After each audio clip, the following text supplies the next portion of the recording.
street, I am told, is paved with pure gold, and the sun it shall never go down. There are evergreen trees.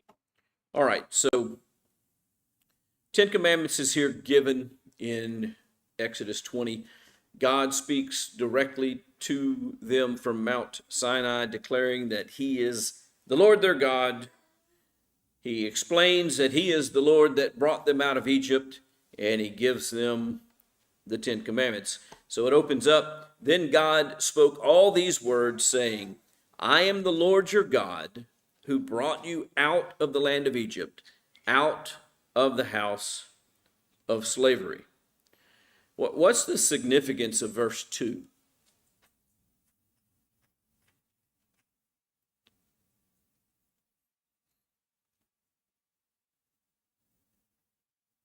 Keeping in mind some of the conversations we've had over the last couple of weeks about covenants and the way that covenants worked and were understood.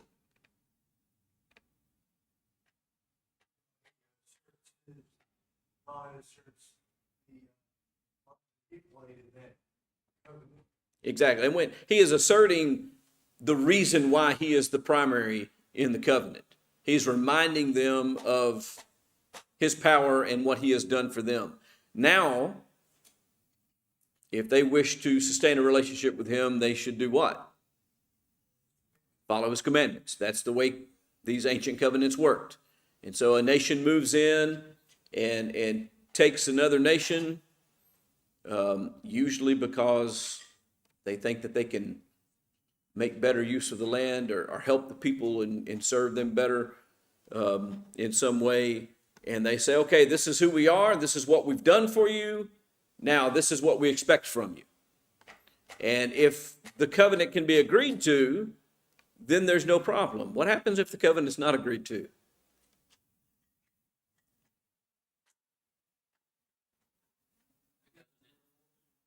It does not enter force. That is correct, but there's almost always warnings included that say, if you don't do these things, then this is what's going to happen. In a material circumstance, you don't enter into this covenant with us and agree to these terms, what are they going to do? They're going to wipe them out. They're just going to destroy the nation and take over. You're welcome to stay, and you can be our vassals, and you can pay your homage to us, and you can listen to our commandments, and things will go well with you. If you don't accept this, well, things aren't going to go so well. And so he opens this again in that format, saying, this is who I am, and this is what I've done, and this is what I am proposing for our relationship. And so the first section of the 10 Commandments actually are dealing with the worship and relationship that the people are to have with God. It begins, I am the Lord your God who brought you up out of the land of Egypt, out of the house of slavery. You shall have no other gods before me. He demands exclusive worship. Nobody else. Now, were there really other gods?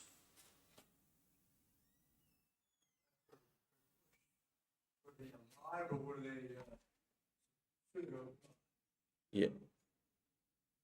Do we have any teachers in the back?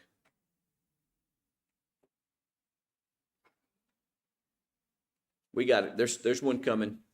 There's one coming.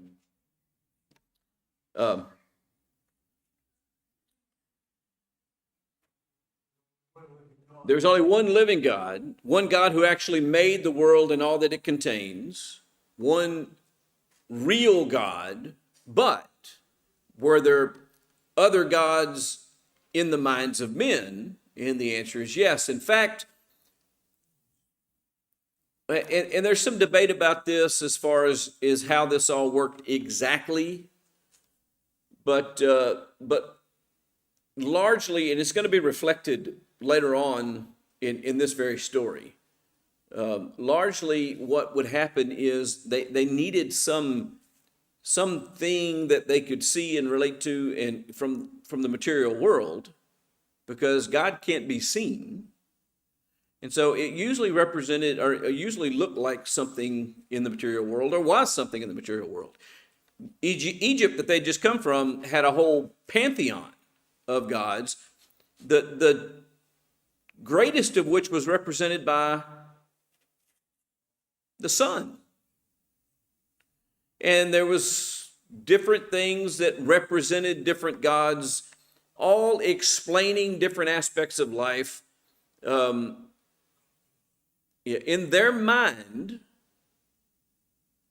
those were all gods. They'd spent 400 years in that culture.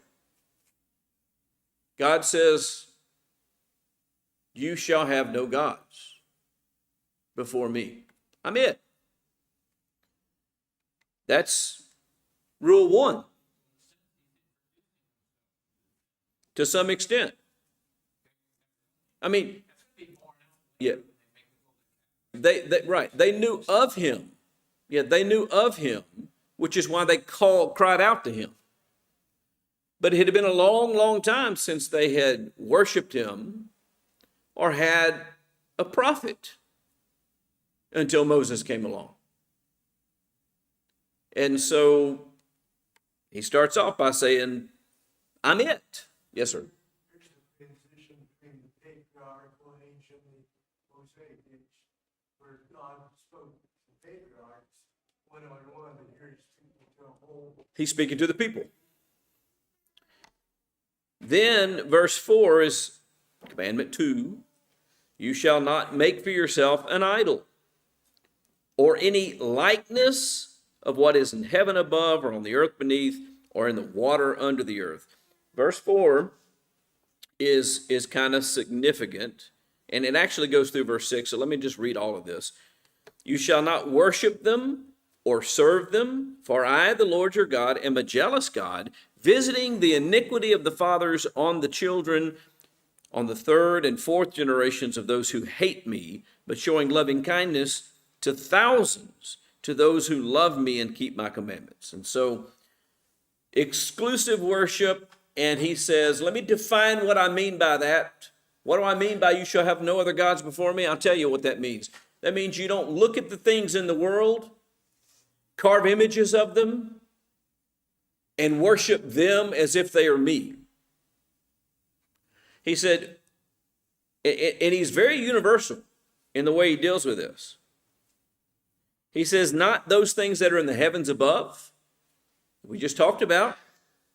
Egypt did that. Not those things that are in the heaven above, or things that are on the earth. Egypt did that too. Or things in the water, under the earth. You don't take any created thing and use that as an image to represent me, or credit it as something that represents my power.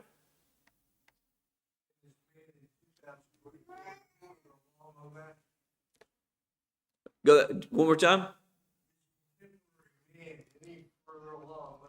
No, in fact, we're worse. Even though we don't have the stone and the gold idols, we worship ourselves. And that's the whole point he's saying. You don't credit something from the earth, something material, something that I made, with my glory, my power, my authority. That's ascribed only to me. You shall have no other gods before me. I'm it. And let me explain what I mean by that. Don't pick out something and try to represent my power or my authority or something that I've done. Who caused the sun to come up and to set every day? God did. who caused the grass and the wheat and the various things. By the way, wheat is a type of grass. And the various things that supplied food to mankind to grow and to produce. God.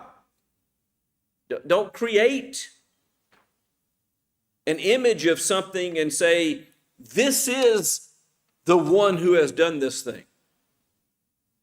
And I'm not personally sure that they actually believed that the image itself was the God. The image itself represented their conception of the God. But they believed that the image, if they worshiped it, did obeisance to it, asked for it, channeled the power of God. Which is why later on, in dealing with some of the peoples around Israel, one of the things that God did was to show his dominance over their idols by knocking them down. In one case, breaking off their head and their hands. And it was not able to set itself back up. So the God of heaven could knock it down, but it couldn't get back up. And that's a very visceral image of a God who actually has power and a God who doesn't. And so he says, don't make a carved image. We still look to physical objects as a way to connect us to God. If nothing more than the image of the cross, or various, and some religions have a lot of iconology that's associated with it. They, of course, would say, we don't worship those things. But as they describe them, they're representative of various things, and they believe that if they offer their prayers through these various things, that in fact it's a channel to God. I don't see any difference between idolatry as it was practiced in Egypt and that. And it doesn't matter if it takes the form of a human or if it takes the form of a goat.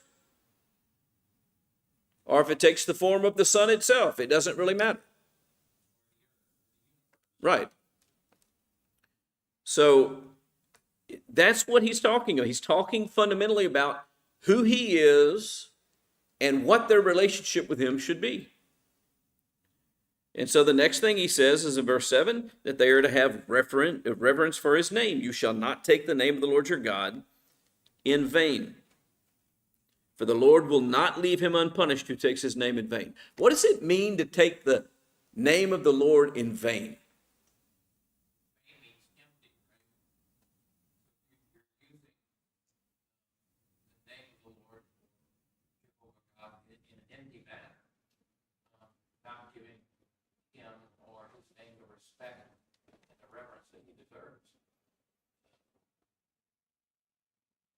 Okay, so let's be a little bit more practical. What ways can we use the name of God where it's empty? Okay, as a byword. And by the way, it doesn't always have to be vulgar in the sense that we think of vulgarity, or a curse word in the sense that we think of a curse word. It can just be the name of God alone being used as an exclamation, having nothing to do with actually appealing to God or desiring anything from God or recognizing God. That's a vain use of his name. Just throwing it out there for some common or mundane reason. That fails to recognize God for what he is. And there is some due respect that ought to be paid. And again, when you look at this through the channel of the covenant, which is what this is the beginning of, it's all about recognizing and respecting one who has authority over you. That's what covenants were all about. You shall not take the name of the Lord your God in vain. So you don't have to attach a vulgar word to his name for it to be a vain use. It can just be a flippant, unserious use. What are the things that we should use God's name for? Okay, to offer him thanks, to address him. Let's be more general and just say to address him. Whether it's the giving of thanks, the offering of praise, the offering of worship, doesn't matter. To actually address him, that's an appropriate use of his name. What other appropriate uses of his name might we make?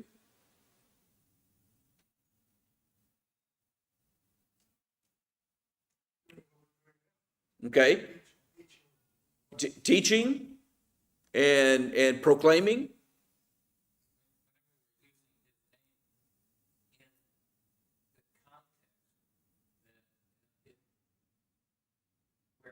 It's rightfully to be used. Like I believe you mentioned, proclaiming, if we're teaching someone else, we, even in that context, could be misused if you're not, if you're not using it properly. Right. So let's limit it to serious, instructive communication. Not just flippant, but we are actually trying to convey information about God to someone who lacks information about God so that they can be helped. By the way, that's following a command of God to teach these things.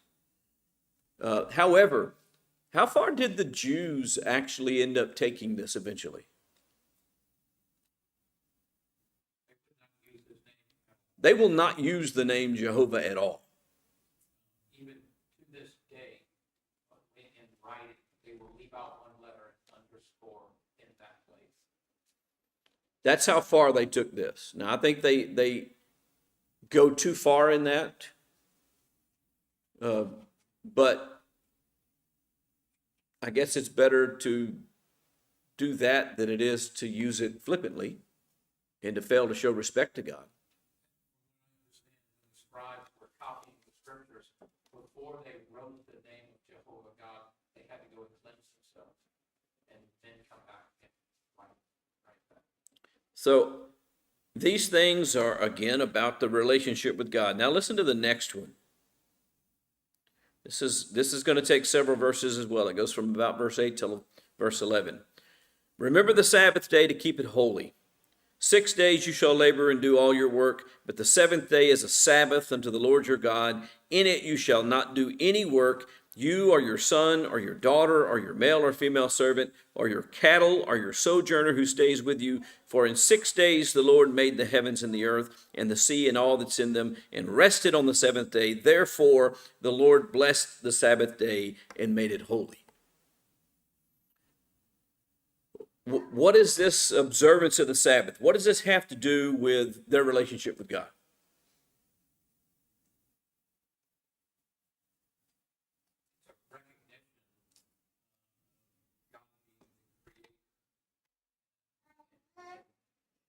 Finishing his creative work in 6 days and resting on that seventh day.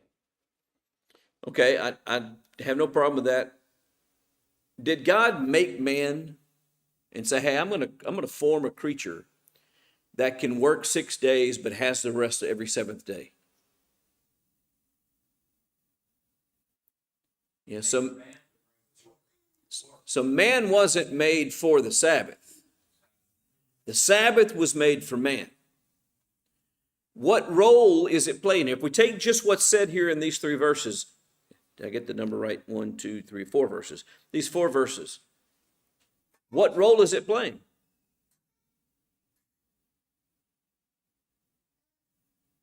I'll give you a clue. The very first word of verse 8 is what? Remember. Remember the Sabbath day.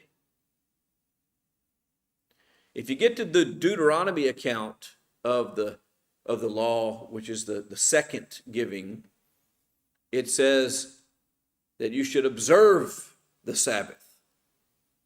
But here he says, remember the Sabbath. For God did this, and he rested on the seventh day. And that consecrated that day and made it holy. The Lord blessed the Sabbath day and made it holy. And so you're needing to remember that day. What that suggests is that when the Sabbath rolls around, you're not to be dealing with the mundane things of life. You're not to be pursuing your livelihood and acting like you do all the rest of the week. When that day rolls around, you're supposed to be reflecting upon what? God and what God has done. It is a way to recall that God created all things, that you are his creation, therefore, that you owe him this respect, that he rightfully is over us and has authority over us. Do human beings have trouble recognizing the authority that is over them?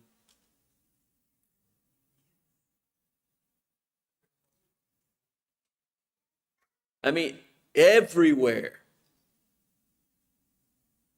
Home, school, work, church, doesn't matter where you're talking about. Government, doesn't matter what you're talking about. What do? We push back against that authority which is over us.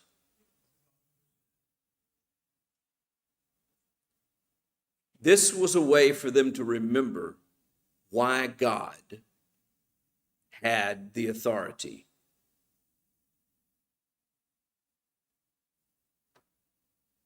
If I am not working on day 7 because God didn't work on day 7 when he created all things, then I remember that God is the creator of all things.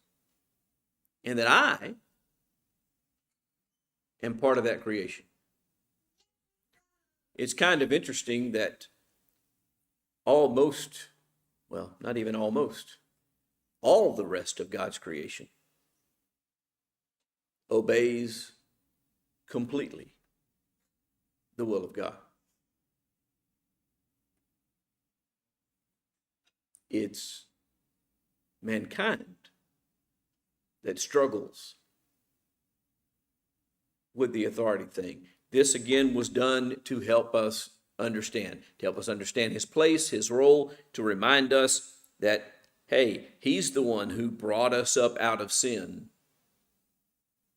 and saved us. What did man introduce into the world? Sin and death. What did God introduce into the world? All that is very good and life. He breathed life into man, and man brought death to himself. At the end of his creating, everything was declared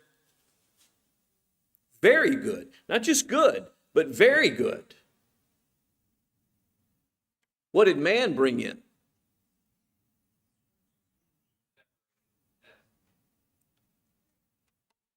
This is designed to make people remember that. To pull our attention back to the beginning of the story so that we don't forget it. I'm convinced that the first 10 or 11 chapters of the book of Genesis are probably the single most important text on the face of the earth ever. If you get the beginning of Genesis wrong, you will get everything else wrong.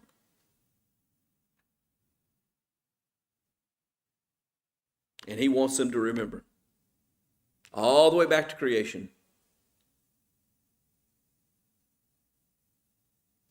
and to be reminded of God and what he did, what he introduced into the world. If I remember that God did everything that is very good and brought life from nothing, then I realize that his commandments that follow are intended to do what? Bring life. So when he says, do this or don't do that, it's because he's trying to bring us back to that very good place where there was a relationship and there was life. Remember, I said all of these early commandments in the Ten Commandments can be blocked into this one heading of worship and relationship with God. Of this, there's nothing that wasn't carried over, except for the principle that the Sabbath represents still exists. The observance of the Sabbath doesn't still exist, but the principle of the Sabbath still exists, which is to remember who he is, what he has done, and that he seeks our good. He also has given us a memorial, though. He gave them the memorial of the Sabbath. He's given us a memorial about the action that he took to realize the reconciliation that this is about. So we got to keep focused on the big picture here about the purpose of these things, because again, these are just foundational concepts upon which the rest of this book is going to be drawing from. What does it look like to worship God and only serve God? What does it look like to reverence God's name? What does it look like to observe the parameters that God sets? That's what all the rest of the laws are talking about. This is what it looks like. These are the concepts upon which those laws are going to be based. The second block begins in verse 12, and this can be called the ethical behaviors or the moral behaviors, and they're not relationships with God in this case, they're relationships with what? Other men. So we go from the relationship with God to the relationship with man. Now, where else do we have that bifurcated idea? God and man. You know it. They came to Jesus at one point and said, what's the great commandment? And he said what? Love the Lord your God with all your heart, with all your soul, with all your mind, and love your neighbor as yourself. Those two are the great commandments. Know how to relate to God, know how to relate to man. And then he said, upon those two hang the whole law. All right, so the rest of this list is about loving your neighbor as yourself, the foundations, the moral foundations upon which all of the laws about that are going to rise up.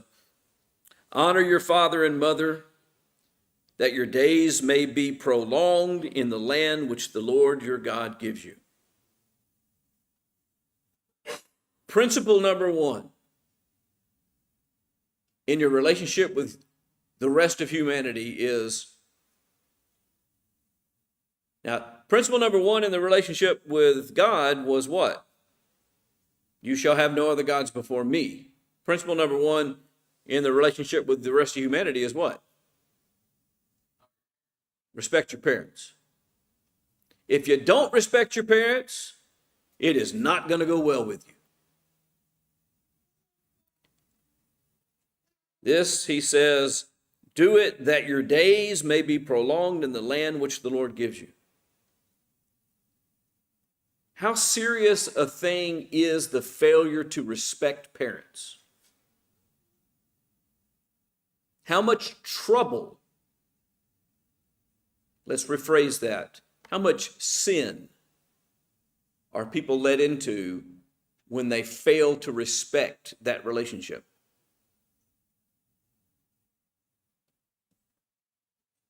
What was the penalty that he's going to hand down for a rebellious child who refuses to honor his parents? That's how serious it is. Listen, if you can't respect your mom and daddy, you're not going to respect anybody else.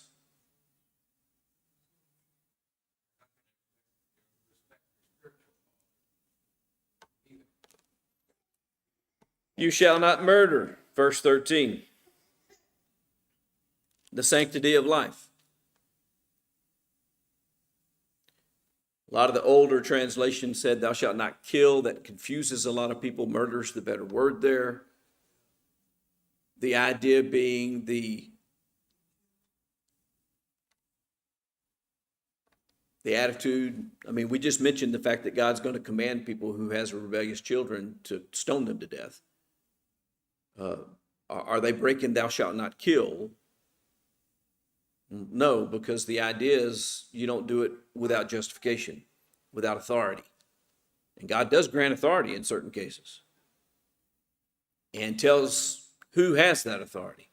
I don't have the authority to execute a criminal, but somebody does. Anybody know who that is?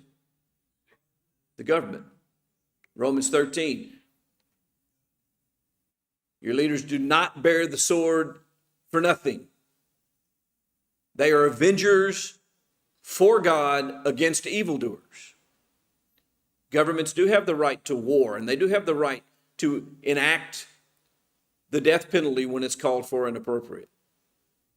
In fact, they more than have the authority to do it, they have the obligation to do it, in my opinion.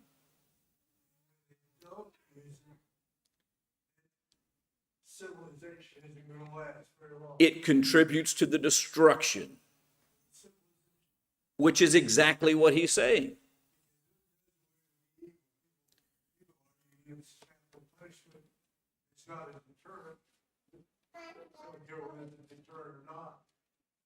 And it is, you get the evil out of your side. Well, I believe that it is a deterrent when it's done properly. When it's done properly, carried out properly. And it demonstrates the value of life. That's where it was given. Way back after the flood. Anyone who sheds man's blood, by man his blood shall be shed. Why? For in the image of God he created man. To respect human life. The reason why we have such flagrant and rising criminal behavior and disrespect for other human beings today is because we do not respect human life.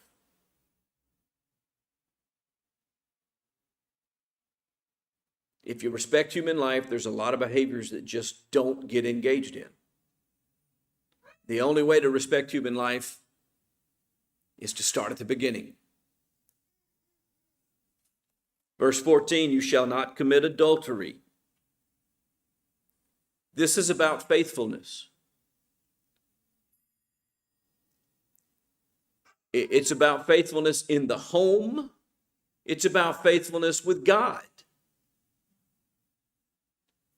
When people don't honor and respect God and behave faithfully toward God, how does God talk to them? You adulteresses.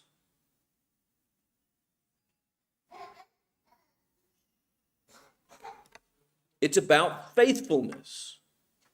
And if we don't possess faithfulness, then society falls apart and our ability to respect God goes with it. You shall not steal.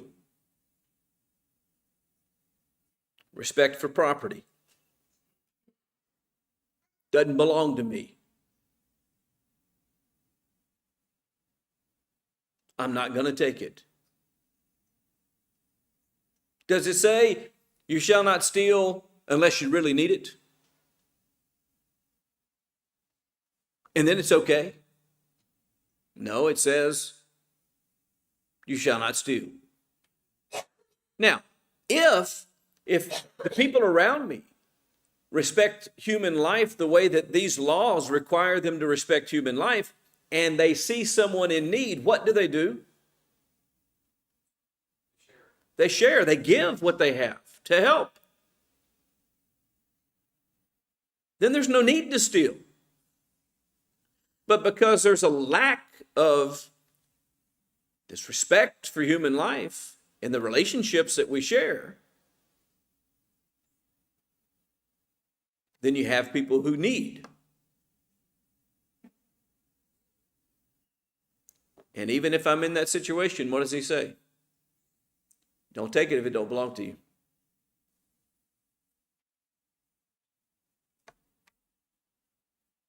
Verse 16, you shall not bear false witness against your neighbor.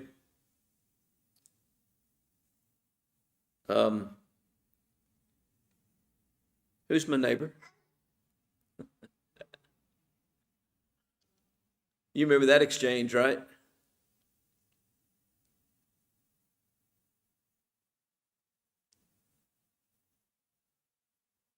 And what that man found out in the story that Jesus told was that the Levi and the priest proved to be less neighborly than the Samaritan. And the Samaritan was no better than a dog as far as they were concerned. And so the lesson's pretty clear. My neighbor is my fellow man. Don't bear false witness. I can't say, well, you know what? Greg doesn't live next to me, so he's not my neighbor, so I can lie on him. What this is about is honesty and integrity, being an honest person of high integrity, someone who just doesn't tell things that aren't true.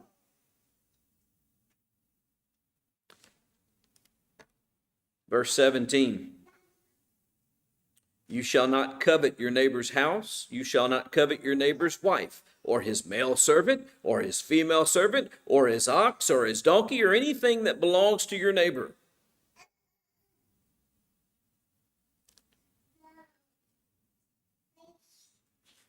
What's that all about?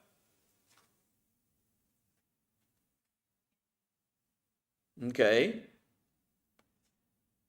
I'll look at it this way: contentment. Being content with those things that I have. I shouldn't want my neighbor's house. I should be grateful for what I have. Shouldn't want my neighbor's wife. I should be grateful for what I have. I shouldn't want my neighbor's, we're going to update this a little bit, car. I should be grateful for what I have.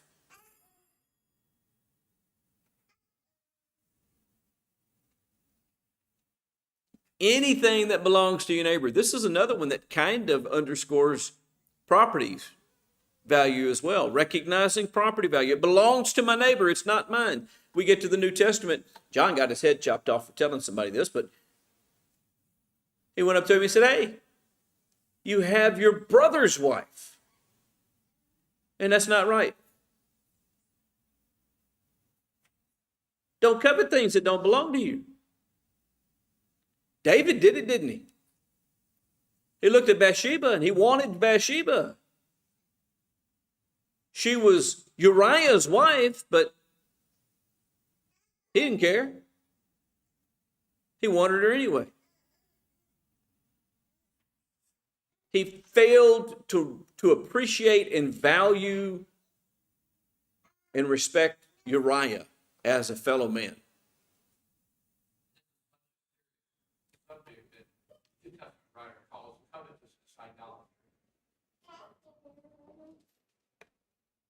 And so we see that all of these things are addressing the foundational values upon which righteousness is built. The kind of integrity, the kind of morals, and how prevalent is just these things in order. How important are these 10 commandments just in general, not to the religious world, but to all societies and law.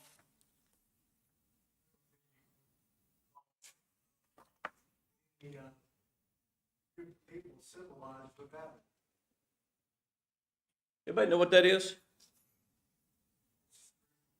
That is the Eastern Pediment of the Supreme Court.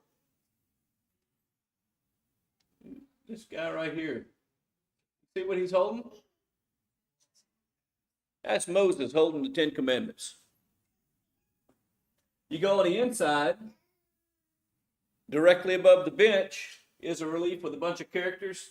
That's Moses with the Ten Commandments in his hand right there. Those things are not there because those are religious principles. Those things are there because he represents the foundation of law and respect and ethics and morals and everything else that societies are built on. Now, this page right here, this is just a sampling. Supreme Court of the United States is where I just showed you. The Texas State Capitol building has a reference to the Ten Commandments. The Alabama Judicial Building has a reference to the Ten Commandments. The Minnesota State Capitol building has a reference to the... Notice that some of these are courts and some of these are legislative places. The Indiana State Capitol, the U.S. District Court in Las Cruces, New Mexico, the Florida State Capitol, the Oklahoma State Capitol, the Israeli Supreme Court, the Canadian Supreme Court, the courthouse in Edmonton, Alberta, Canada, the European Court of Human Rights in France makes reference to the Ten Commandments. The Austrian Parliament building recognizes and has symbolic architecture associated with it. The South African Constitutional Court in Johannesburg, same thing. Law schools throughout the world, Harvard, Pennsylvania, Notre Dame, Virginia, Edinburgh in Scotland, Oxford, Cambridge, Westminster Abbey, all have plaques or sculptures or reliefs or something somewhere that recognizes. Why is that? Because these things are fundamental to human relationships. I got to stop. We're out of time. So we'll pick up, Lord willing, in verse 18 next time and continue this. There's a lot of important stuff that are built off of these things. I appreciate your presence and participation.